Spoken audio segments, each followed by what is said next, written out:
और ब्रेक के बाद आपका फिर से स्वागत है। हमारे साथ लगातार सभी मेहमान हमारे सहयोगी बने हुए हैं। हम अपने सहयोगी निखिल के पास एक बार फिर से चलेंगे, फिर वो इस प्रोग्राम के जहां हो रहा है वो उसके अंदर चले जाएंगे, तो फिर उनसे बातचीत करना फिर थोड़ा मुश्किल है। लेकिन उससे पहले निखिल, मेरा आपसे सवाल ये कि अब से कुछ ही देर के बाद प्रधानमंत्री इस समिट ऑफ द फ्यूचर को संबोधित करने वाले हैं, और जो आउटकम डॉक्यूमेंट आया है उसमें महिलाओं को लेकर भी बहुत सारी बातें की गई हैं।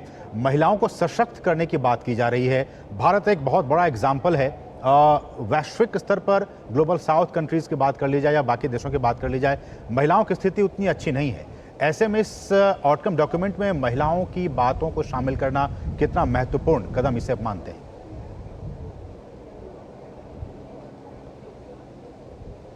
बिल्कुल महत्वपूर्ण है। आधी आबादी को आगे बढ़ाए बगैर पूरी दुनिया का मुस्तकबिल संभालना, भविष्य की बात करना बेमानी होगी असीम, ये हम सब बात जानते हैं। और मन भावे मूड हिलावे अगर इस वाली नीति पर चलते रहेंगे, कहते रहेंगे लेकिन करेंगे नहीं, तो शायद कुछ ना हो।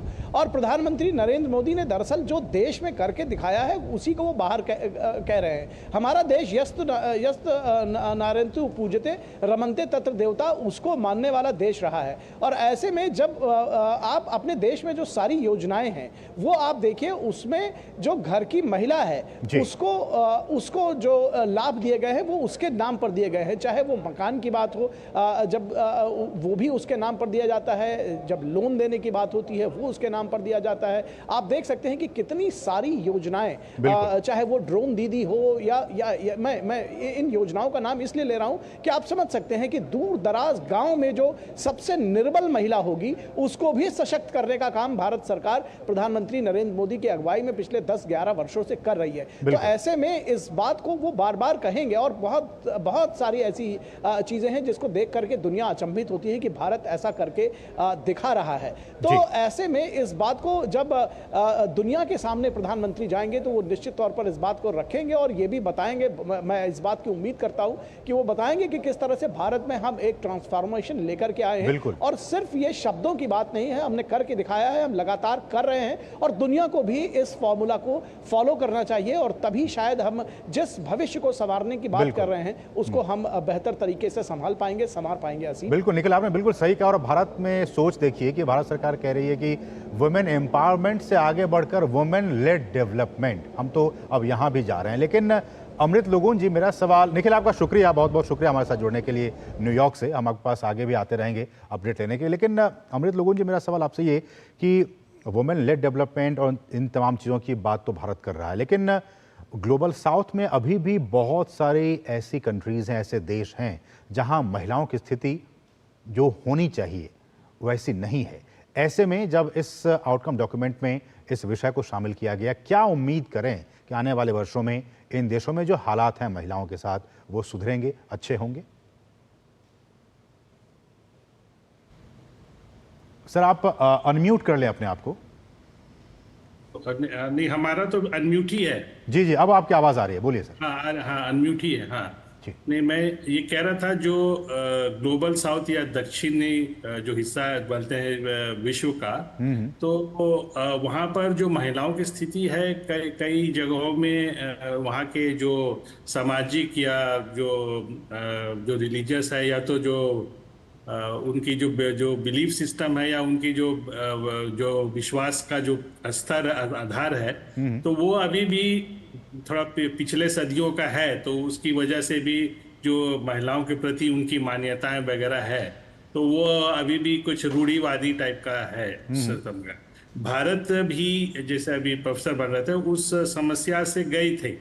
अगर भारत की भी हम न देखें, 100 या 200 साल पहले स्थिति नहीं थी, लेकिन भारत ने एक चुनौती के रूप में, खास करके जब स्वतंत्र हुआ और हमारा जो संविधान है उसके अंदर जो महिलाओं को जो, जैसे फॉर एग्जांपल जो चुनाव में जो राइट्स दिया गया है, उस समय बहुत पश्चिमी देश तो अपने डेमोक्रेसी के समय या उस समय था ही नहीं, बाद में आया सब। बिल्कुल। हाँ, तो भारत का एक तरह से उदाहरण है कि ऐसे माहौल में भी आप महिलाओं की स्थिति को अच्छी कर सकते हैं, क्योंकि आप जो है कि व्यक्ति से डील कर रहे हैं, उनसे आपका संबंध है, तो ये जल्दी नहीं होगा कि एक दिन में हो जाएगा। बिल्कुल उसका ऐसा। समय लगता है। बिल्कुल तो बिल्कुल। अगर उस ओर अग्रसर होते हैं तो ये अभी नहीं तो 10 साल बाद, 25 साल बाद ये होगा। और आपका जो वो जहां जहां ये भी देखा गया है आर्थिक रूप से, जहां जहां जो हम महिलाएं हैं उनका जो इकोनॉमी में उनका अगर हिस्सेदारी बनता है बिल्कुल तो उस देश का जीडीपी भी कई गुना एकदम बढ़ जाता है। बिल्कुल और बिल्कुल। पश्चिमी देश को सबसे और ज्यादा इसलिए फायदा अमृत जी, इसी भारत में सरकार ने वुमेन लेड डेवलपमेंट की बात की है और हम देखते हैं कि तमाम सेक्टर्स में जो महिलाएं हैं वो बढ़ चढ़कर आगे आई हैं और काफ़ी अच्छे से इकोनॉमी को ड्राइव कर रही हैं। लेकिन डॉक्टर राजन, यूएन की ही एक संस्था है यूएन वुमेन, हम जानते हैं। एक तो ये, दूसरी बात कि कल ही एक रिपोर्ट आई है यूएन की तरफ से ही कि 2020 के मुकाबले 2025 तक कैंसर, महिलाओं के जो कैंसर हैं उनमें लगभग 13% की वृद्धि दर्शा रही है उस रिपोर्ट में। और सर्वाइकल कैंसर की बात की जा रही है, महिलाओं में और भी तरह के कैंसर होती हैं। इन तमाम चीज़ों को मद्देनज़र रखते हुए आउटकम डॉक्यूमेंट में इसका शामिल किया जाना, महिलाओं की बात, आधी आबादी को कैसे मजबूत किया जाए, ये अब समय की मांग है, समय की ज़रूरत है। कैसे इसका एक आउटलुक ग्लोबली इसको देखा जा रहा है? देखिए, ये एक बहुत ही इम्पॉर्टेंट इशू है। जो हम डेवलपमेंट की बात करते हैं तो वो तब तक संभव नहीं है जब आप जो महिला विकास का हर एक लेवल पे वो काम नहीं करेंगे। भारत ने एक इम्पॉर्टेंट एक लेजिस्लेशन पास किया, आप जानते हैं, जिसमें कि 33% रिजर्वेशन जो पार्लियामेंट और जो लेजिस्लेचर है वहाँ पे देने की बात की। तो ये बहुत बड़ा अचीवमेंट है। और अगर ये ठीक है, इसमें कोई शक नहीं कि अभी भी हमारा जो समाज है पितृसत्तात्मक समाज है और अभी भी वो पेट्रियार्की चल रहा है और अभी चलेगा, उसमें समय लगेगा। लेकिन हम प्रयासरत हैं कि किस ढंग से वुमेन को एम्पावर किया जाए, किस ढंग से वुमेन को वर्कफोर्स में शामिल किया जाए।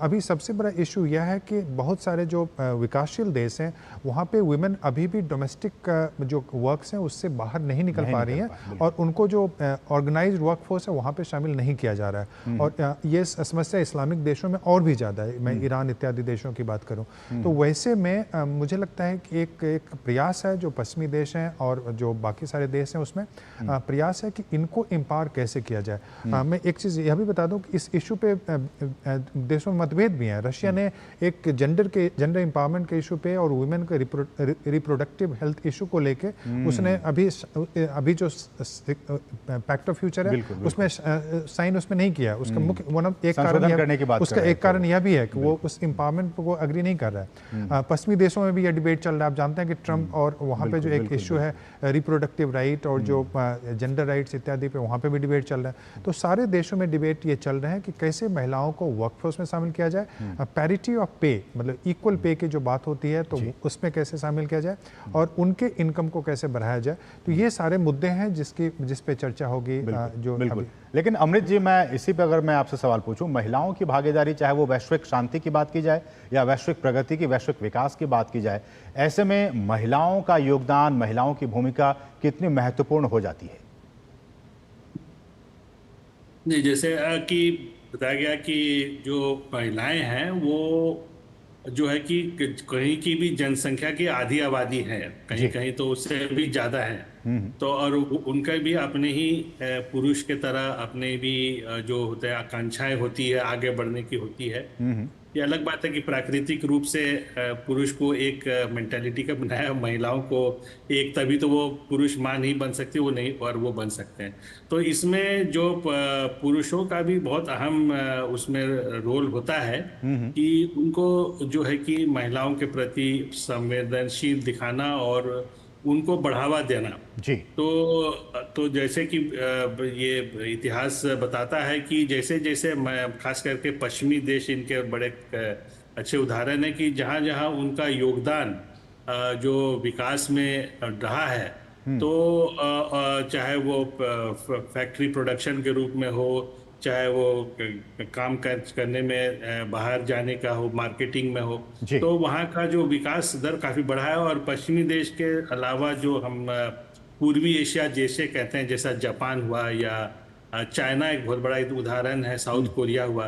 चाइना जो है कि एक इतना सबसे ज्यादा जनसंख्या वाला देश होते हुए बहुत समय तक, और उनके यहाँ जो पॉवर्टी लेवल था बहुत हाई था और इतने लोगों को ऊपर उठाया, जिसमें जो है कि जो हमारे महिलाएं हैं उनका बहुत बड़ा योगदान रहा है। बिल्कुल बिल्कुल। और स्टैटिस्टिक्स भी बताता है कि चाइना में जो लेबर जो महिलाओं का लेबर पार्टिसिपेशन बहुत हाई है। हाँ ये कई और ये भी सर हम देखते हैं कि गाहे बगाहे जो रिपोर्ट्स आती रहती है कि जिन देशों में महिलाओं को जिम्मेदारी दी गई, वो वुमेन लेड डेवलपमेंट जिन देशों ने किया, वहाँ की अर्थव्यवस्था काफ़ी मजबूती से आगे बढ़ी, वहाँ का समाज काफ़ी आगे बढ़ा और जो एक रिस्पेक्ट की भावना है वो काफ़ी ज़्यादा आगे बढ़ी। समय की कमी है, लेकिन एक और जो महत्वपूर्ण बिंदु इस आउटकम डॉक्यूमेंट्स में आया वो था कि अंतर्राष्ट्रीय शांति और सुरक्षा, जो कि मुझे लगता है कि सबसे महत्वपूर्ण हो जाता है डॉक्टर राजन, की आज की स्थिति जो ग्लोबली हम देख पा रहे हैं, जैसा कि आपने कहा रूस, यूक्रेन, वेस्ट एशिया में जो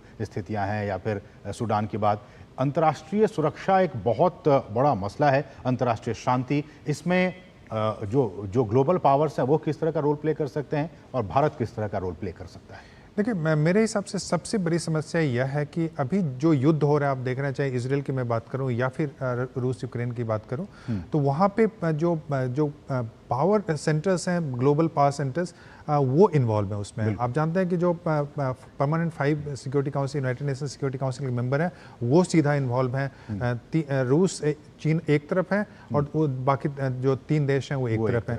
तो वैसे में ऐसी संस्थाओं से आप क्या उम्मीद रखते हैं कि वो किस ढंग का रिजोल्यूशन वहाँ पे ला पाएंगे? इसराइल में भी वही हाल है कि आप देख रहे हैं कि पश्चिमी देशों का जो सपोर्ट है, एक इंक्लिनेशन है इसराइल को लेके, तो वहाँ पे भी ईरान को रूस सपोर्ट करता है।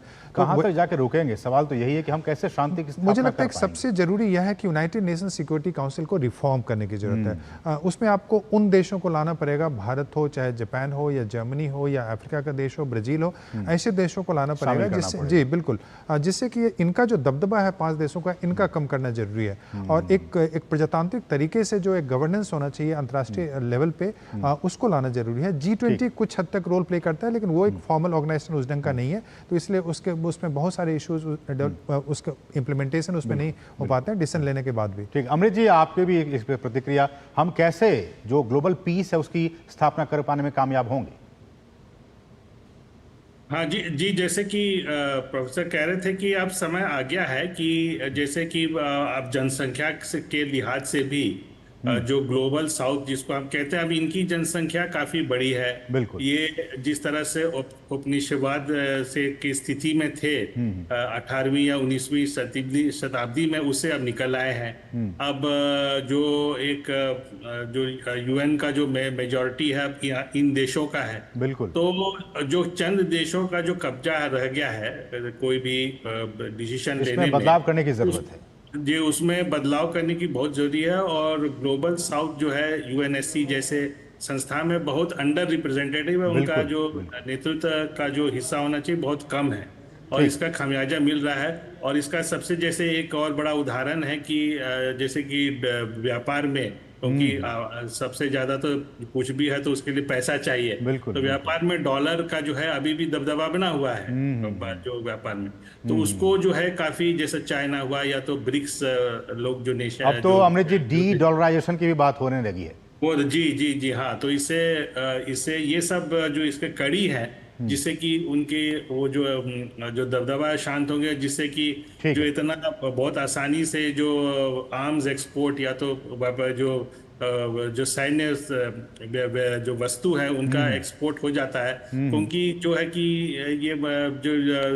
ये जो देशों है इनका इस संस्थाओं पर कब्जा है, तो आराम से जब इनको आर्थिक रूप से लड़ाई में भाग लेने का चुभेगा तो ये फिर अपने आप थोड़ा सा सोचेंगे लोग। उम्मीद कर सकते हैं अमृत जी, डॉक्टर राजन, उम्मीद हम ये करें कि ये जो आउटकम डॉक्यूमेंट जिसको कि सभी देशों ने अडॉप्ट किया है, और इसको हालांकि ये बाइंडिंग नहीं है, लेकिन उम्मीद कर सकते हैं कि इन सभी बातों को वो अपने ऊपर लागू करेंगे और इस दिशा में वो अपने कदम आगे बढ़ाएंगे, ताकि वैश्विक शांति की बात हो, युवाओं की बात हो, महिलाओं की बात हो, प्रकृति की बात हो, इसको संभालने के लिए, इसको आगे बढ़ाने में भी वो अपनी बहुत ही महत्वपूर्ण भूमिका अदा कर सकें। और सबकी निगाहें होंगी अब से कुछ ही देर के बाद जब प्रधानमंत्री इस समिट को संबोधित करने वाले होंगे।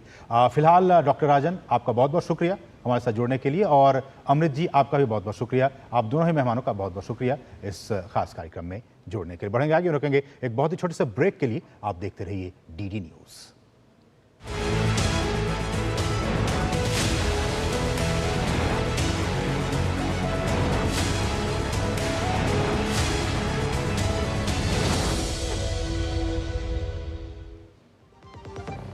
MDH का किचन किंग किचन में हो तो हम सब कुछ बना सकते हैं। बैंगन का भरता, आलू गोभी, भिंडी मसाला और भी बहुत कुछ। So Siguro the automobile, the policy बाजार व अहेरो मच दिनेरो, समझ में आया? मैंने कितनी बार हिंदी में समझाया कि पॉलिसी बाजार से कंपेयर करके कार इंश्योरेंस पे 8,000 रुपए तक बचा सकते हो, पर कुछ लोगों को अभी तक समझ नहीं आया, तो मैंने सोचा स्पेनिश में समझा दूं। Adios amigos. सारी छुर्रियां भर देती हैं, दीवार हमवार कर देती हैं। तो पुट्टी भर ले, हाँ पुट्टी भर ले। वंडर वॉल पुट्टी दे एक परफेक्ट फिनिश।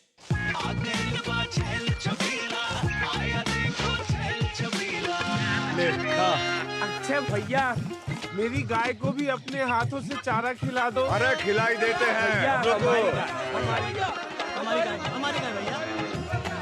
क्या हो गया? पूरा का पूरा गांव यहाँ आ गया। अच्छा भैया, किसी हाथ से चारा खिलाते हो, तभी तो आपके गाय भैंसों की ब्याज सबसे ज्यादा है। अरे पगले, ये चमत्कार इस हाथ का नहीं, हाथ में जो कपिला पशु आहार है उसका है, जो पशुओं की सेहत अच्छी रखता है और ब्याज भी बढ़ाता है।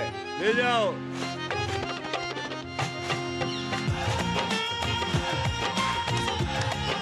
कपिला, देश का नंबर 1 पशु आहार। हाथ धोकर आप यहाँ साबुन की जगह हैंड वॉश।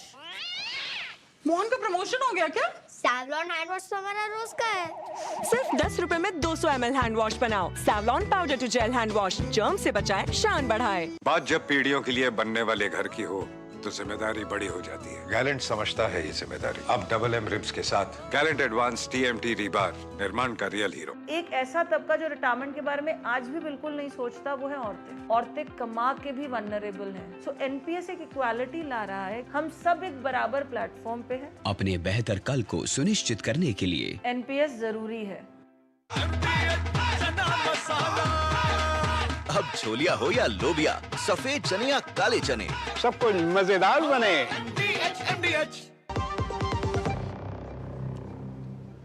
और ब्रेक के बाद आपका फिर से स्वागत है। कुछ दूसरी अहम खबरों पर निगाह डालेंगे। अर्थशास्त्रियों का मानना है कि चीन की इकोनॉमी कमजोर पड़ रही है, जबकि भारत तेजी के साथ आगे बढ़ रहा है और भारत अब चीन से ज्यादा पीछे नहीं रह गया है। अर्थशास्त्री और लेखक गौतम सेन का कहना है कि भारत की इकोनॉमी जल्दी ही $7 ट्रिलियन तक पहुंच जाएगी। चाइना का समस्या तो होना ही था, क्योंकि ये तो 20 साल बहुत शार्प ग्रोथ एक्सपीरियंस किया, तो ये तो रोकना था। वहाँ पे पॉलिसी चेंजेस भी हुआ, कुछ राजनीति भी हुआ, इसलिए उसका स्लोइंग डाउन पता नहीं क्या 4% ये साल होने वाला है। और वहाँ पे और पॉपुलेशन प्रॉब्लम बहुत ज़्यादा हो गया, उसका डेमोग्राफिक क्राइसिस बहुत सीरियस है, तो इसलिए लगता है China will definitely slow down. और उसका इकोनॉमी का साइज इसलिए इसके लेके भी बहुत विवाद है। कोई कहता है 18 ट्रिलियन, कोई कहता है 14 ट्रिलियन, कोई कहता है 12 ट्रिलियन। तो हम इतने पीछे नहीं हैं, कोई हमें रोक नहीं सकता। लेकिन अब तक जैसे लगता है, ट्रेजेक्टरी जो लगता है, हम 7 ट्रिलियन तो जरूर पहुँचने वाले हैं। जो सब सरकार ने कर रहा है यही तो करना चाहिए। हमारे इंफ्रास्ट्रक्चर इन्वेस्टमेंट, अब स्किलिंग भी शुरू हो गया, road network, communication network, urban network, ये सब कुछ तो हो रहा है। और गौतम सेन का यह भी कहना है कि भारत जल्द ही एक विकसित देश बनने वाला है। उन्होंने इसके लिए विनिर्माण, वोकेशनल ट्रेनिंग और तकनीकी सहयोग पर जोर दिया और कहा कि राज्य भी इसमें महत्वपूर्ण भूमिका निभा सकते हैं। हम तो डेवलप कंट्री बनने वाले हैं। हमारे इनकम पर कैपिटा $10,000 हो जाएगा। अमेरिका से फिर भी हम पीछे रहेंगे, मगर 2-3 चीज़ हमें करने पड़ेगा। वो एक तो है हमारे इंफ्रास्ट्रक्चर जो हो रहा है, वोकेशनल ट्रेनिंग बहुत ज़बरदस्त करने पड़ेगा। विदेश में क्या हो रहा है ये बहुत महत्वपूर्ण है, क्योंकि हमारे इकोनॉमी बहुत डिपेंडेंट है अब ऑन इंटरनेशनल इकोनॉमी। हमारे जो कहते हैं trade GDP ratio is 42, so almost half हमारी इकोनॉमी बाहर के साथ जुड़े हुए हैं।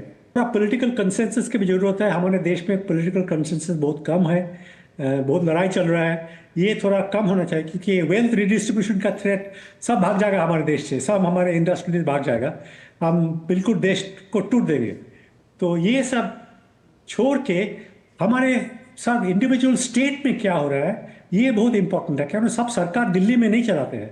हमारे स्टेट में देखिए गुजरात बहुत आगे बढ़ रहा है, तमिलनाडु आगे बढ़ रहा है, तेलंगाना, आंध्र प्रदेश, वेस्ट बंगाल आगे नहीं बढ़ रहा है, पंजाब बहुत मुश्किल में गिर गया।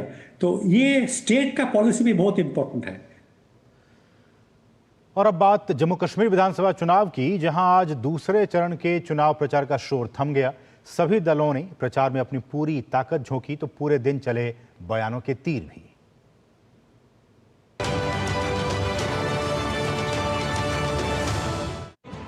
जम्मू कश्मीर में विधानसभा चुनाव के दूसरे चरण के लिए प्रचार आज शाम थम गया। इस चरण में जम्मू कश्मीर के 5 जिलों की 26 विधानसभा सीटों पर 25 सितंबर को मतदान होना है। दूसरे चरण में जम्मू के रियासी, राजौरी और पुंछ तथा कश्मीर घाटी में श्रीनगर और बडगाम जिले में वोट डाले जाएंगे। इनमें से 11 सीटें जम्मू संभाग के 3 जिलों में हैं। जम्मू कश्मीर विधानसभा चुनाव 3 चरणों में कराए जा रहे हैं। वोटों की गिनती 8 अक्टूबर को होगी। इस बीच राजनीतिक दलों ने अपने चुनाव प्रचार को तेज कर दिया है। विभिन्न राजनीतिक दलों के नेता रैलियां और रोड शो कर रहे हैं। कांग्रेस के पूर्व अध्यक्ष और लोकसभा में विपक्ष के नेता राहुल गांधी ने आज पुंछ और श्रीनगर में जनसभाओं को संबोधित किया और लोगों से पूर्ण राज्य का दर्जा वापस दिलाने का वादा किया। गौरतलब है कि भाजपा पहले ही चुनाव के बाद जम्मू कश्मीर को पूर्ण राज्य का दर्जा देने की बात कह चुकी है। प्रधानमंत्री मोदी जी ने डोडा में जनसभा में कहा कि स्टेट हुड हम दे रहे हैं। उससे पहले आज से 6 मास पूर्व श्रीनगर में बख्शी स्टेडियम में जो उनकी महासभा जनसभा हुई, वहां पर भी उन्होंने ये बात कही। गृह मंत्री बार बार इसको सदन में कह चुके। अब चूंकि ये जानते हैं विपक्ष के लोग कि ये स्टेट हुड का ऐलान हो चुका है, घोषणा हो चुकी है, कभी भी इसका आदेश जारी हो जाएगा, तो सोचते हैं कि बार बार हम ये मांग रखेंगे तो कल शायद हम इस बात का क्रेडिट ले सकेंगे कि हमारे कहने पर हुआ, हमारे दबाव पे हुआ, हमारे प्रेशर से हुआ। वहीं चुनाव आयोग ने दूसरे चरण के लिए अपनी सारी तैयारियां पूरी कर ली हैं। पहले चरण में हुए रिकॉर्ड मतदान के बाद चुनाव आयोग को दूसरे चरण के मतदान में बड़ी संख्या में मतदाताओं के हिस्सा लेने की उम्मीद है। हर पोलिंग स्टेशन में आपका सीसीटीवी लगेगा, जिसकी लाइव टेलीकास्ट जो होगी वो डीओ के कंट्रोल रूम में होगी। हर बस, हर मेटाडोर, हर मैजिस्ट्रेट की गाड़ी को जीपीएस है, उनकी मूवमेंट भी हम अपने है जो कंट्रोल रूम है वहाँ से मॉनिटर कर पाएंगे। टेक और ह्यूमन दोनों तरह की सिक्योरिटी का इंतज़ाम किया गया है और पूर्ण रूप से हर तरह की चीज़ का कंसिडरेशन में लेने के बाद ही सिक्योरिटी प्रोवाइड की गई है। जम्मू कश्मीर विधानसभा चुनाव के दूसरे चरण का मतदान बुधवार को है और लोकतंत्र के महापर्व में अपनी हिस्सेदारी को लेकर केंद्र शासित प्रदेश के मतदाता काफी उत्साहित हैं। ब्यूरो रिपोर्ट, जनादेश डेस्क, डीडी न्यूज।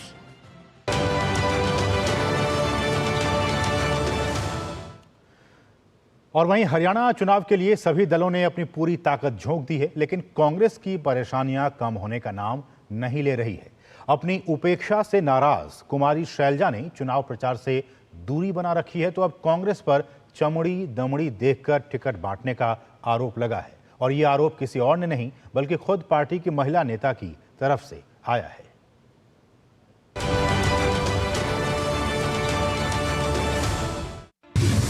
कुमारी शैलजा पर कांग्रेस कार्यकर्ताओं की अभद्र टिप्पणी से गरमाई हरियाणा की सियासत। कुमारी शैलजा पर कमेंट से दलित समाज में आक्रोश।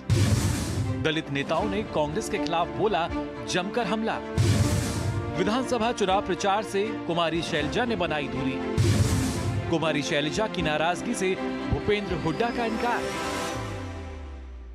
हरियाणा चुनाव के लिए चुनाव प्रचार जोरों पर है और सभी पार्टियों के दिग्गज नेताओं ने प्रचार में पूरी ताकत झोंक रखी है। वरिष्ठ भाजपा नेता अमित शाह ने आज टोहाना और जगाधरी में 2 जनसभाएं की। टोहाना में जनसभा को संबोधित करते हुए गृह मंत्री अमित शाह ने कहा कि कांग्रेस ने हमेशा दलित नेताओं का अपमान किया, चाहे वो डॉक्टर अशोक तंवर हो या फिर कुमारी शैलजा।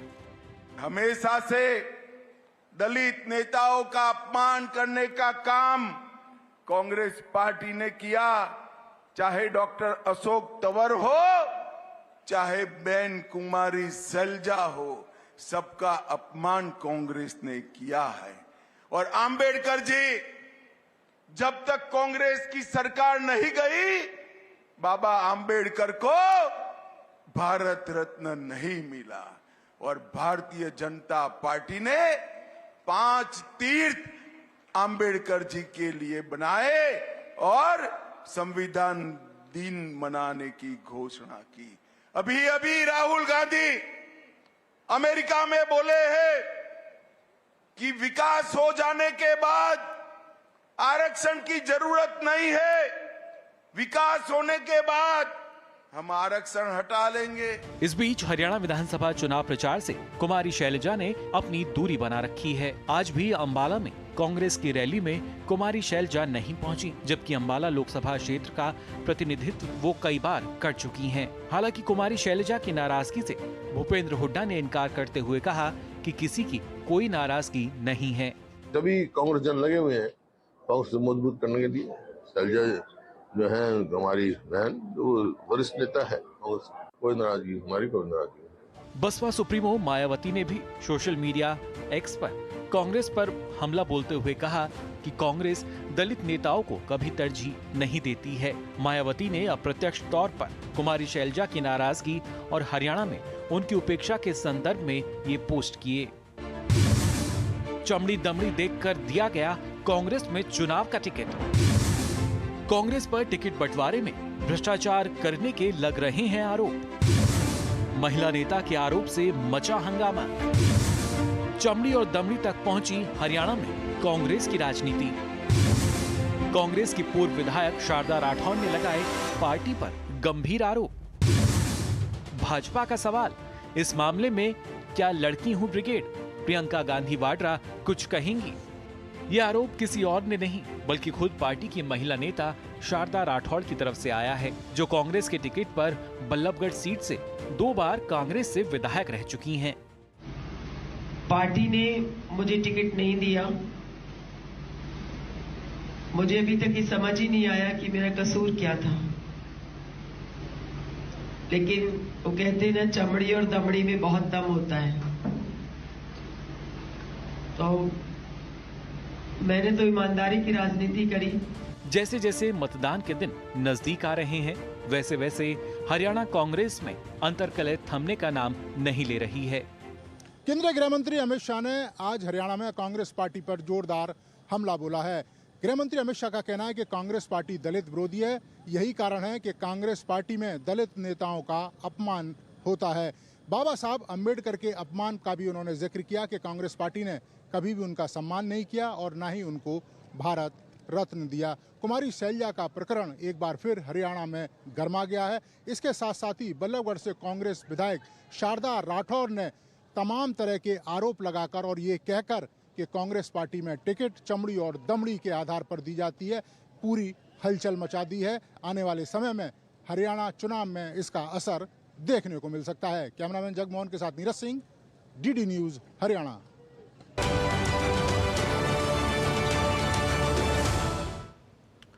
और यहाँ रुके एक और बहुत ही छोटे से ब्रेक के लिए आप देखते रहिए DD news.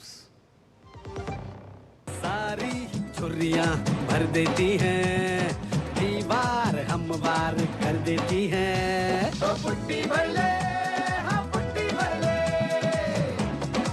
Wonder wall putty दे एक परफेक्ट फिनिश। दादी के हाथों का जादू और खुशबू से महकता घर। MDH गरम मसाला, असली मसालों से भरा हूँ मैं, क्योंकि हर रिश्ता है स्वाद से जुड़ा।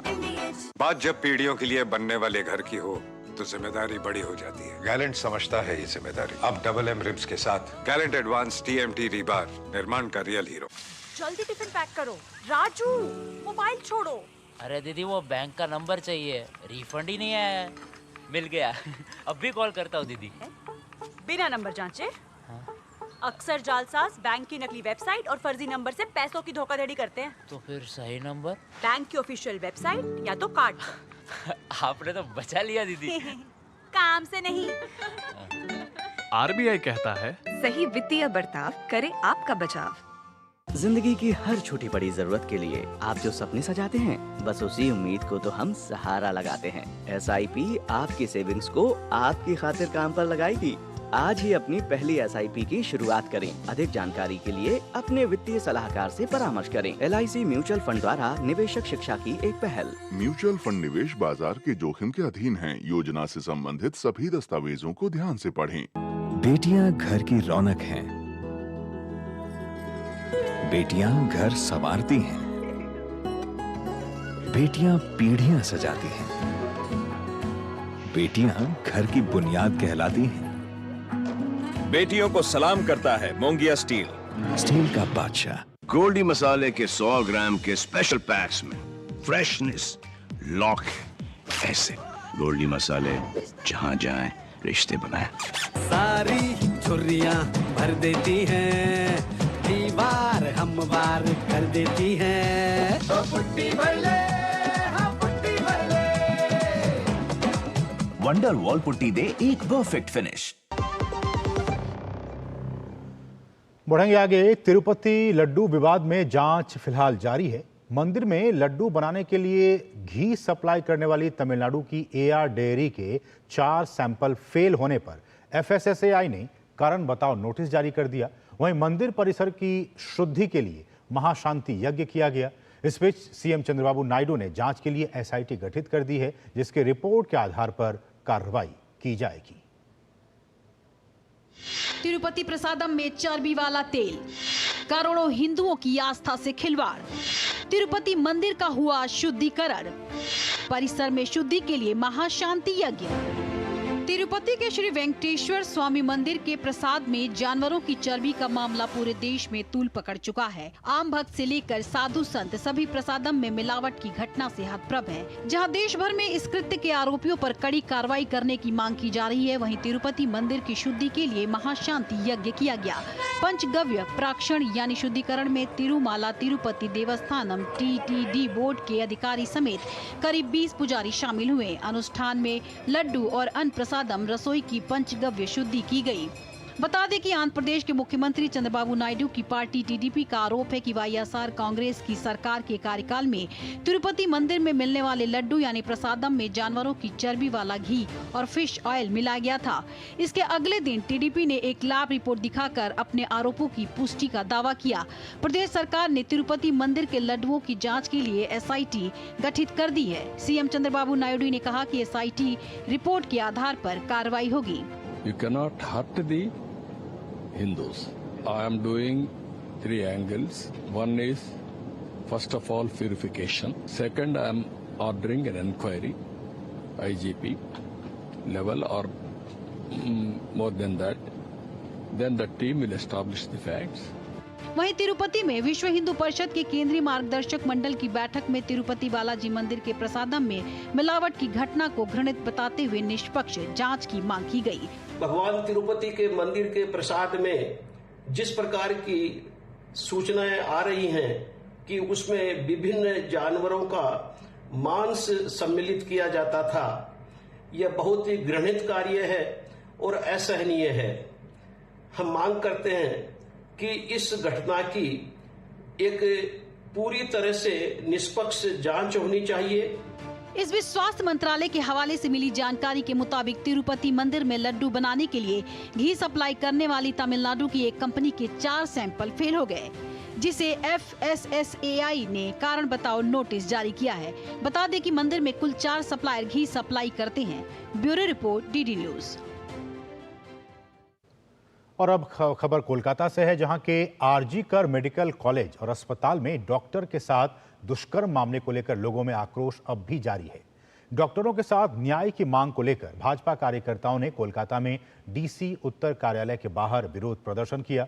भाजपा नेता लॉकेट चैटर्जी ने कहा कि वे राज्य सरकार से महिलाओं के विरुद्ध अत्याचार को रोकने में नाकाम रही हैं। दूसरा पार्टी को कार्यक्रम करने देते हैं, लेकिन बीजेपी को क्यों नहीं? हम तो अच्छे से शांतिपूर्ण से हम लोग कार्यक्रम करने के लिए जाने के लिए तैयार है। अब कितना लोग है, वो भी कितना लोग है। अगर ये रोक पाएंगे कि पश्चिम बंगाल में जितना महिला के ऊपर अत्याचार हो रहा है, वो क्या रोक पाएंगे? क्या नहीं रोक पाएंगे, तो हम लोगों को रोक से क्या फायदा हो रहा है? और आरजी कर मेडिकल कॉलेज में बलात्कार और हत्या के मामले में एक नया खुलासा सामने आया है। पश्चिम बंगाल में विपक्ष के नेता और पश्चिम बंगाल बीजेपी अध्यक्ष शुभेंदु अधिकारी ने सोशल मीडिया प्लेटफॉर्म एक्स के माध्यम से खुलासा किया है। पोस्टमार्टम करने वाली टीम के सदस्य फॉरेंसिक डॉक्टर अपूर्वा विश्वास ने बताया कि एक व्यक्ति था जो खुद को पीड़िता का चाचा बता रहा था और धमकी दे रहा था कि अगर पोस्टमार्टम दिन के अंत तक पूरा नहीं हुआ तो खून की नदी बह जाएगी। दरअसल ये व्यक्ति संजीव मुखर्जी है। वो पानीहाटी नगर पालिका के पूर्व CPIM पार्षद हैं जो बाद में TMC में शामिल हो गया। CBI की टीम ने कल फॉरेंसिक डॉक्टर अपूर्वा विश्वास को तलब किया था। इसी दौरान इस बात का खुलासा हुआ। आपको बता दें कि संजीव मुखर्जी ही दाह संस्कार प्रमाण पत्र पर हस्ताक्षरकर्ता भी हैं, जबकि वे पीड़िता का रिश्तेदार नहीं है। इसके साथ ही दस्तावेज पर एक और हस्ताक्षर भी है। सोमनाथ डे नाम का ये व्यक्ति पानीहाटी नगर पालिका के एक और पूर्व TMC पार्षद हैं। पश्चिम बंगाल के कई जिलों में आई बाढ़ को लेकर राजनीति और इस पर सियासत जारी है। राज्य के मुख्यमंत्री ममता बनर्जी इस मामले को लेकर प्रधानमंत्री नरेंद्र मोदी को पत्र उन्होंने लिखा है और आरोप लगाया है कि DVC से मात्रा से अधिक पानी छोड़ने के कारण कई जिले बाढ़ से लोग वहां परेशान हैं। वहीं भाजपा नेताओं का कहना है कि ममता बनर्जी का आरोप राजनीति से प्रेरित है।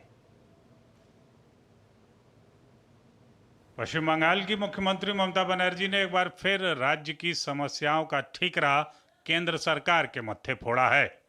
इस बार मामला राज्य के दक्षिणी हिस्से में आई बाढ़ का है।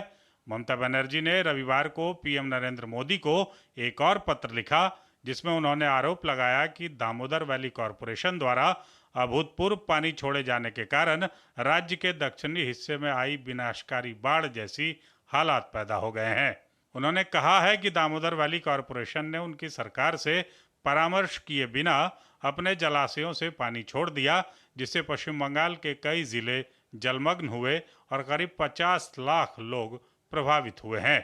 इस मुद्दे पर ममता बनर्जी ने 2 दिन पहले भी PM मोदी को पत्र लिखा था। PM को लिखे उनके पहले पत्र के जवाब में केंद्रीय जल शक्ति मंत्री CR पाटिल ने उनके आरोपों का खंडन किया था। उन्होंने बताया था कि राज्य के अधिकारियों को DVC जलाशय से पानी छोड़ने के बारे में हर चरण में सूचित किया गया था। उन्होंने यह भी कहा था कि एक बड़ी आपदा को रोकने के लिए DVC जलाशय से पानी छोड़ना आवश्यक था।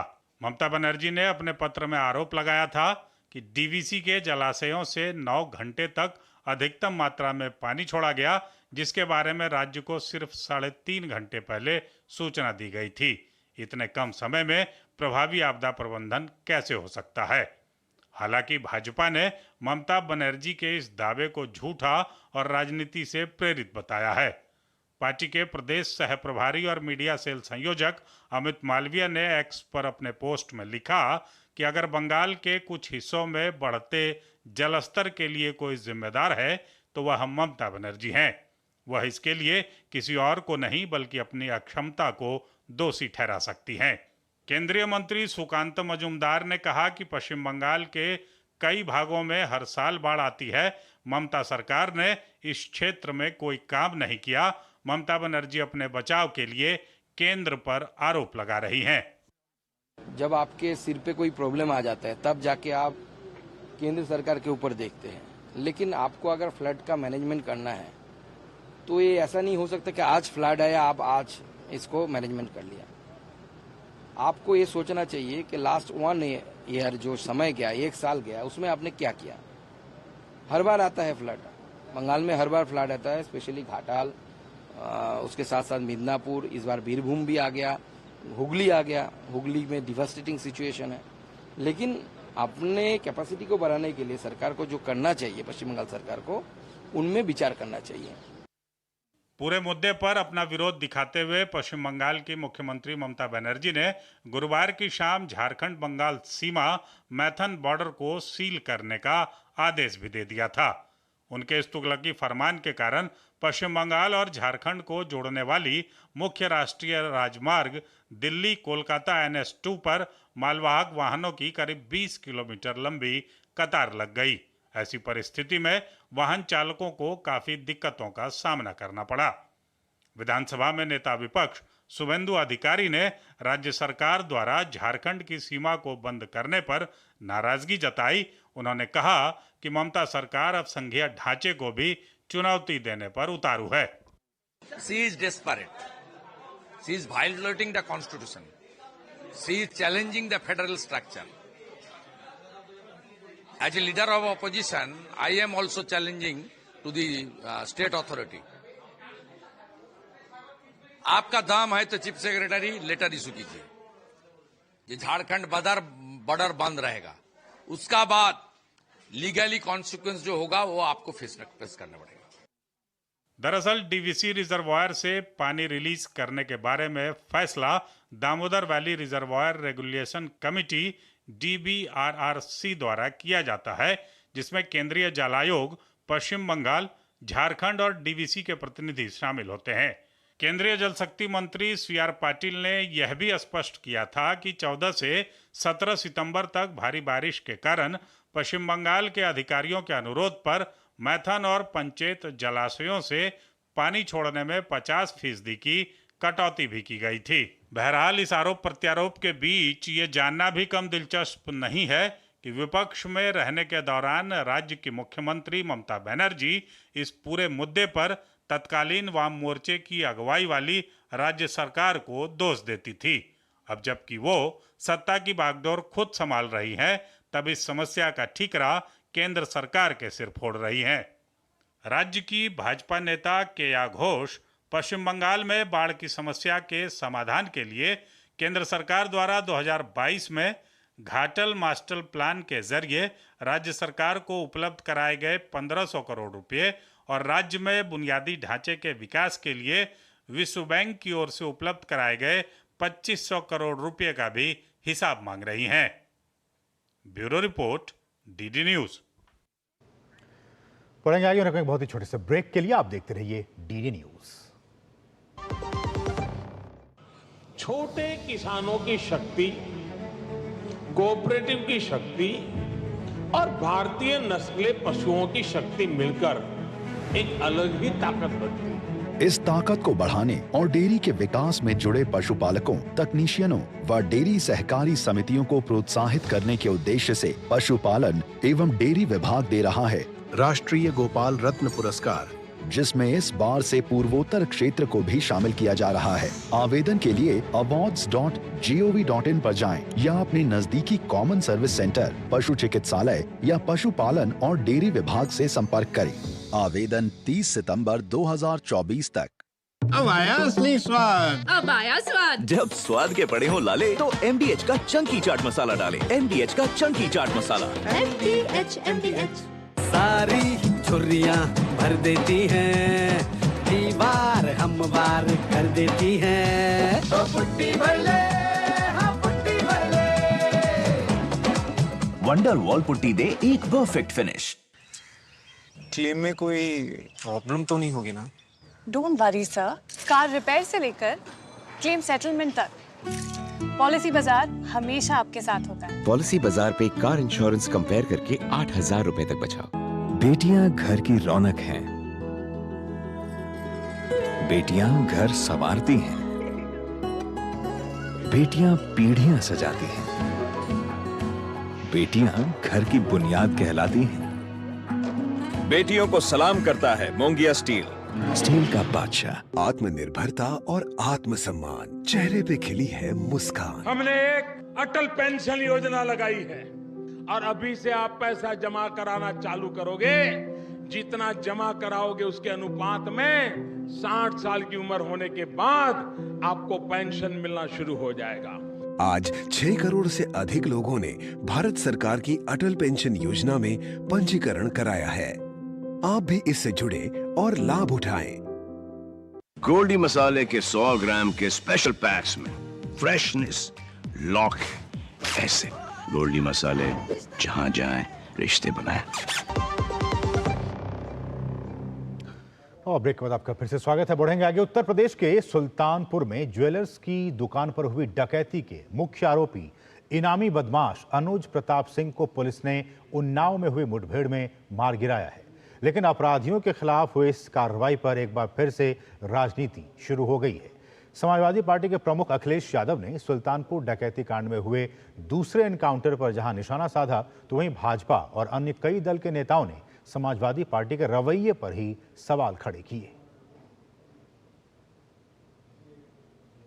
उत्तर प्रदेश के सुल्तानपुर में ज्वेलरी की दुकान पर हुई डकैती के मुख्य आरोपी इनामी बदमाश अनुज प्रताप सिंह को यूपी एसटीएफ ने उन्नाव में हुई मुठभेड़ में मार गिराया। उसे जख्मी हालत में अस्पताल ले जाया गया, जहां डॉक्टरों ने उसे मृत घोषित कर दिया। वहीं इनकाउंटर में मौके का फायदा उठाकर उसका एक साथी भागने में कामयाब रहा। जनपद सुल्तानपुर में भारत ज्वेलर्स की दुकान में हुई डकैती से संबंधित अभियुक्तगणों की आज दिनांक 23/9/24 को एसटीएफ लखनऊ की टीम के साथ थाना अचलगंज उन्नाव क्षेत्र में मुठभेड़ हुई, जिसमें एक बदमाश घायल हुआ और दूसरा मौके का फायदा उठाकर भागने में सफल हो गया। घायल बदमाश की शिनाख्त अनुज प्रताप सिंह पुत्र धर्मराज सिंह निवासी ग्राम जनापुर थाना मोहनगंज जनपद अमेठी के रूप में की गई है, जो 1 लाख का इनामिया था। घायल बदमाश को प्राथमिक उपचार हेतु 108 एम्बुलेंस के माध्यम से सरकारी अस्पताल में भेजा गया, जहां से उसे प्राथमिक उपचार के बाद जिला अस्पताल उन्नाव भेजा गया। जिला अस्पताल में अभियुक्त को चिकित्सक द्वारा मृत घोषित कर दिया गया। जिला फील्ड यूनिट की टीम व थाना अचलगंज पुलिस द्वारा अग्रिम विधिक कार्रवाई की जा रही है। 1 लाख के इनामी अपराधी के एनकाउंटर पर एक बार फिर राजनीति शुरू हो गई। सपा प्रमुख अखिलेश यादव ने राज्य सरकार पर निशाना साधा। उन्होंने अपने सोशल मीडिया अकाउंट एक्स पर पोस्ट करते हुए कहा कि सबसे कमजोर लोग एनकाउंटर को अपनी शक्ति मानते हैं, किसी का भी फर्जी एनकाउंटर नाइंसाफी है। अखिलेश ने अपनी पोस्ट में कहा कि हिंसा और रक्त से उत्तर प्रदेश की छवि को धूमिल करना उत्तर प्रदेश के भविष्य के विरुद्ध एक बड़ा षड्यंत्र है। आज के सत्ताधारी जानते हैं कि वो भविष्य में फिर कभी वापस नहीं चुने जाएंगे, इसीलिए वो जाते जाते उत्तर प्रदेश में ऐसे हालात पैदा कर देना चाहते हैं कि उत्तर प्रदेश में कोई प्रवेश निवेश ही न करे। उत्तर प्रदेश की जागरूक जनता ने जिस तरह लोकसभा चुनाव में भाजपा को हराया है, भाजपाई उसी का बदला ले रहे हैं। अखिलेश यादव के इस पोस्ट पर भाजपा और अन्य दलों के नेताओं ने जमकर निशाना साधा। सुहेलदेव भारतीय समाज पार्टी के राष्ट्रीय अध्यक्ष ओम प्रकाश राजभर ने सपा प्रमुख के जातिवाद को लेकर दिए गए बयान पर बात करते हुए कहा कि राज्य में अपराधियों के खिलाफ कार्रवाई की गई है। समाजवादी पार्टी के समय प्रदेश में किस तरह की अराजकता होती थी 2012 से 17 तक, और सरकारें अराजक लोगों के साथ खड़ी होती थी, दंगाइयों के साथ खड़ी रहती थी, तो ये सारा जग जाहिर है। अगर वो जाति की बात करते हैं, अपनी जाति की बात करते हैं, तो 67 मुसलमान अपराधी मारे गए, 20 ब्राह्मण, 18 ठाकुर, 17 जाट गुजर मारे गए, 24 अति पिछड़ा मारा गया और 26 अन्य इनकाउंटर में मारे गए, जो सब अपराधी प्रवृत्ति के थे। इनके विषय में भी अखिलेश जी को बोलना चाहिए था। अपराधी की जाति बताकर उसे आप सुरक्षित करते हैं, इसका मतलब आपने अपराधियों को ही अपने यहाँ भर्ती कर रखा। अपराधियों के सहारे ही सत्ता प्राप्त करते थे, अब अपराधी खत्म हो रहे हैं, इसका मतलब आपकी सत्ता और राजनीति खत्म हो रही है। अनुज प्रताप सिंह ठाकुर समुदाय से संबंध रखता था। दरअसल जब इसी लूट कांड में मंगेश यादव का एनकाउंटर किया गया था, तो समाजवादी पार्टी ने आरोप लगाया था कि जाति देखकर एनकाउंटर किए जा रहे हैं। अब जब अनुज प्रताप सिंह को यूपी एसटीएफ ने मार गिराया है, तो अनुज प्रताप सिंह के परिवार ने अखिलेश यादव का नाम लेकर कड़ी प्रतिक्रिया जताई है। चलो, अखिलेश यादव जी का इच्छा तो पूरी हो गई, कम से कम ठाकुरों का इनकाउंटर करके उनकी इच्छा की पूर्ति तो हो गई। ठाकुर का भी इनकाउंटर हो गया। जिसके पास 35-40 केस है उनका इनकाउंटर नहीं हो रहा, जिसके पास 1-2 केस है उनका इनकाउंटर किया जा रहा है। उल्लेखनीय है कि उन्नाव में मारे गए इनामी बदमाश अनुज से पूर्व सुल्तानपुर डकैती कांड में इनामी मंगेश यादव को यूपी एसटीएफ की टीम ने मुठभेड़ में मार गिराया था। इस डकैती कांड में पुलिस और यूपी एसटीएफ ने अपनी कार्रवाई में अब तक 2 बदमाशों को मुठभेड़ में मार गिराया है, जबकि कई बदमाशों की गिरफ्तारी करते हुए कार्रवाई की जा रही है। Bureau report, DD news. बढ़ेंगे आगे। भाजपा के राष्ट्रीय अध्यक्ष जेपी नड्डा ने झारखंड के खूंटी में परिवर्तन यात्रा को हरी झंडी दिखाई।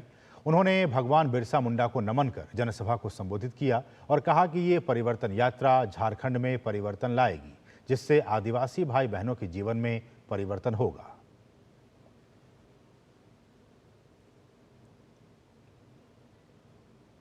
प्रारंभ करने का सौभाग्य मिला है। ये यात्रा झारखंड में परिवर्तन लाएगी, बदलाव लाएगी। इसके लिए हम लोगों को आपको शुभकामनाएं भी देता हूं और इस साथ साथ यह आशा करता हूं कि आप सब लोग इस यात्रा को, परिवर्तन यात्रा को सफल बनाओगे। मित्रों, ये परिवर्तन यात्रा माँ, बेटी, रोटी, आदिवासी की अस्मिता, उसकी रक्षा की, सुरक्षा की परिवर्तन यात्रा है। ये परिवर्तन यात्रा हमारे भोले भाले आदिवासी भाई उनके हक की, हुकूक की सुरक्षा करने की यात्रा है। भाजपा अध्यक्ष ने कांग्रेस और जेएमएम को आड़े हाथों लिया। उन्होंने कहा कि झारखंड के विकास के लिए राज्य से कांग्रेस और झारखंड मुक्ति मोर्चा से मुक्त कराना होगा। झारखंड को कांग्रेस पार्टी, झारखंड मुक्ति मोर्चा और आरजेडी से मुक्ति दिलानी होगी और मुक्ति होनी चाहिए। ये ग्रहण की तरह लगे हुए हैं, झारखंड पर ग्रहण की तरह हर तरीके से ग्रसित कर रहे हैं। आपके हकों के बारे में, आपके हुकूक के बारे में कहते कुछ है और करते कुछ है, और इसलिए इनको भेजना ये बहुत बड़ी जिम्मेवारी हमारी बनती है। लेकिन ये हम अकेले नहीं कर सकते हैं। ये संभव तब है जब आप लोगों का साथ मिलता है, तब जाकर के हम इसको पूरा कर सकते हैं। इसलिए आपके साथ की आवश्यकता है।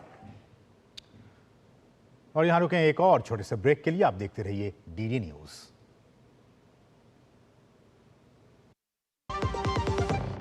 बढ़िया है। प्राकृतिक हल्दी, मिर्ची, धनिया। नहीं, मिर्ची, धनिया, हल्दी, MDH। सारी छुर्रियाँ भर देती हैं, दीवार हमवार कर देती हैं। तो पुट्टी भर ले, हाँ पुट्टी भर ले।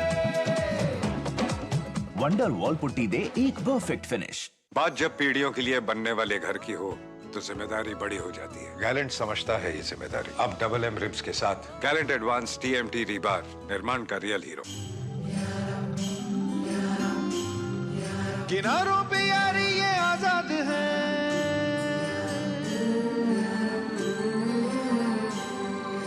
नमकीन लहरों का ये स्वाद है।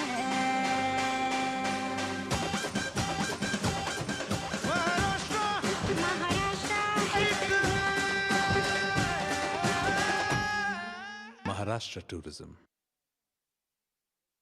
जिंदगी की हर छोटी बड़ी जरूरत के लिए आप जो सपने सजाते हैं, बस उसी उम्मीद को तो हम सहारा लगाते हैं। SIP आपकी सेविंग्स को आपकी खातिर काम पर लगाएगी। आज ही अपनी पहली SIP की शुरुआत करें। अधिक जानकारी के लिए अपने वित्तीय सलाहकार से परामर्श करें। LIC म्यूचुअल फंड द्वारा निवेशक शिक्षा की एक पहल। म्यूचुअल फंड निवेश बाजार के जोखिम के अधीन है। योजना से संबंधित सभी दस्तावेजों को ध्यान से पढ़ें। हाथ धो कर आते हैं। साबुन की जगह हैंड वॉश। मोहन का प्रमोशन हो गया क्या? सैवलॉन हैंड वॉश तो हमारा रोज का है। सिर्फ 10 रुपए में 200 ml हैंड वॉश बनाओ। Savlon powder to gel hand wash, germ से बचाए, शान बढ़ाए। बेटियां घर की रौनक हैं। बेटियां घर संवारती हैं। बेटियां पीढ़ियां सजाती हैं। बेटियां घर की बुनियाद कहलाती हैं। बेटियों को सलाम करता है मोंगिया स्टील, स्टील का बादशाह। और ब्रेक बाद आपका फिर से स्वागत है। बढ़ेंगे आगे। दुनिया की सबसे बड़ी स्वास्थ्य बीमा योजना आयुष्मान भारत योजना के 6 साल पूरे हो गए हैं। केंद्रीय गृह मंत्री अमित शाह ने आयुष्मान भारत योजना को देशवासियों के लिए एक वरदान बताया। उन्होंने X पर लिखा कि आयुष्मान भारत योजना आज देशवासियों के स्वास्थ्य हेतु वरदान सिद्ध हो रही है। मोदी जी द्वारा जनता के आरोग्य की चिंता करते हुए 6 वर्ष पूर्व शुरू की गई विश्व की सबसे बड़ी इस स्वास्थ्य योजना ने गरीबों को स्वास्थ्य संबंधी आर्थिक बोझ से मुक्त किया है। हाल ही में इसे और विस्तार देते हुए 70 वर्ष से अधिक आयु के प्रत्येक वृद्ध नागरिक को इसके तहत 5 लाख रुपए तक का मुफ्त इलाज उपलब्ध कराया जाएगा। ये योजना आगे भी देशवासियों के स्वास्थ्य के लिए समग्र समाधान देती रहेगी। और स्वास्थ्य बीमा योजना आयुष्मान भारत योजना के जरिए गरीबों को 5 लाख रुपए तक सालाना मुफ्त इलाज की व्यवस्था की गई है। इस योजना को प्रधानमंत्री जन आरोग्य योजना भी कहा जाता है। इस रिपोर्ट को देखते हैं। गरीब व्यक्ति पैसे के अभाव में इलाज से वंचित न रहे, इसके लिए प्रधानमंत्री नरेंद्र मोदी ने 23 सितंबर 2018 को दुनिया की सबसे बड़ी स्वास्थ्य बीमा योजना प्रधानमंत्री जन आरोग्य योजना की शुरुआत की। इसके तहत 12 करोड़ से ज्यादा गरीब परिवारों को हर साल 5 लाख तक का मुफ्त इलाज देने का प्रावधान है। इस योजना के दायरे में करीब 55 करोड़ से अधिक लोग आते हैं। हाल ही में कैबिनेट ने 70 साल से अधिक उम्र के लोगों को आयुष्मान भारत योजना के दायरे में लाने की मंजूरी दी है।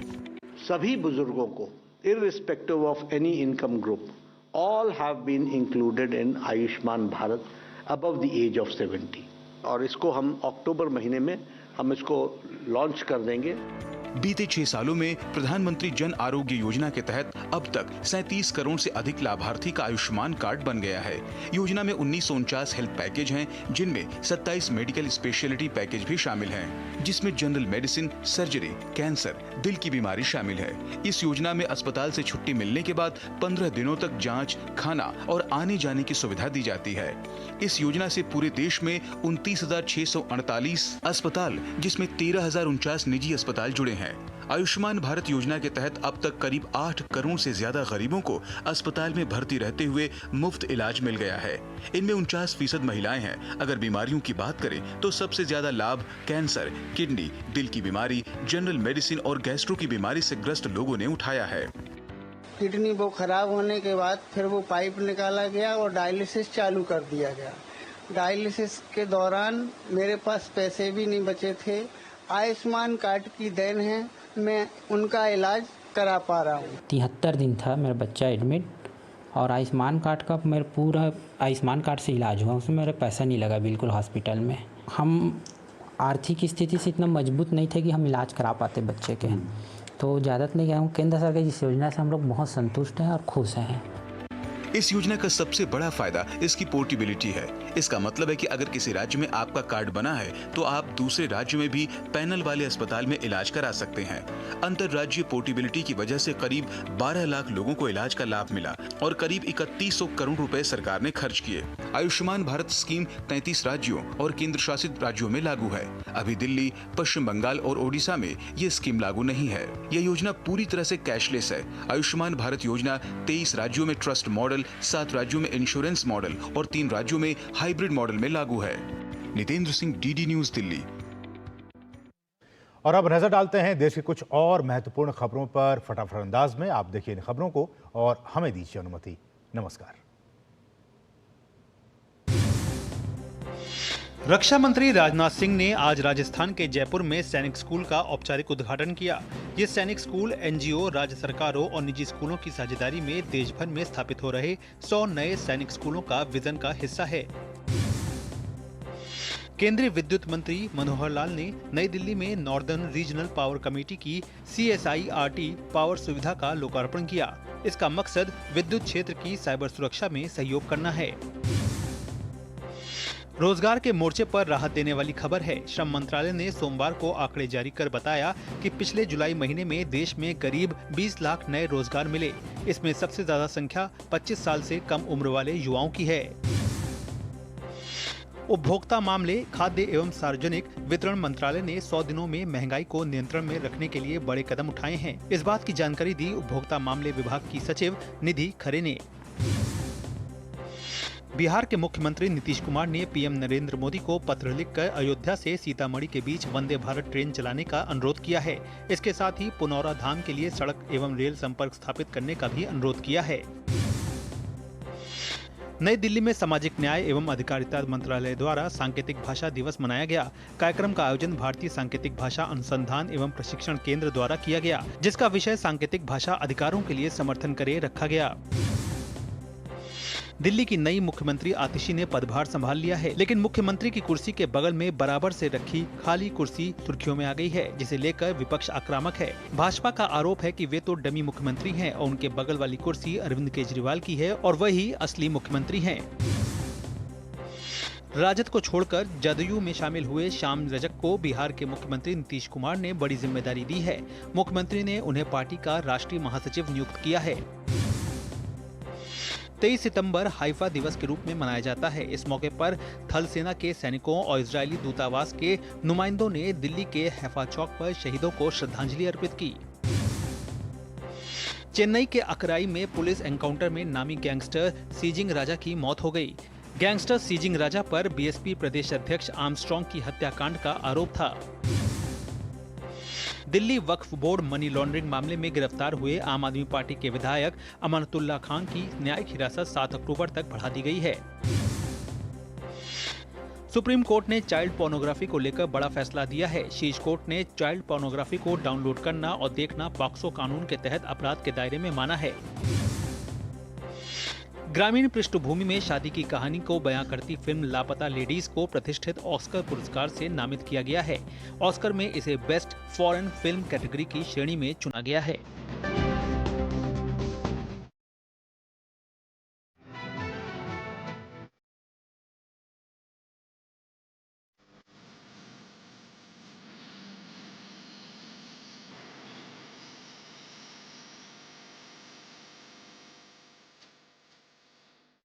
News night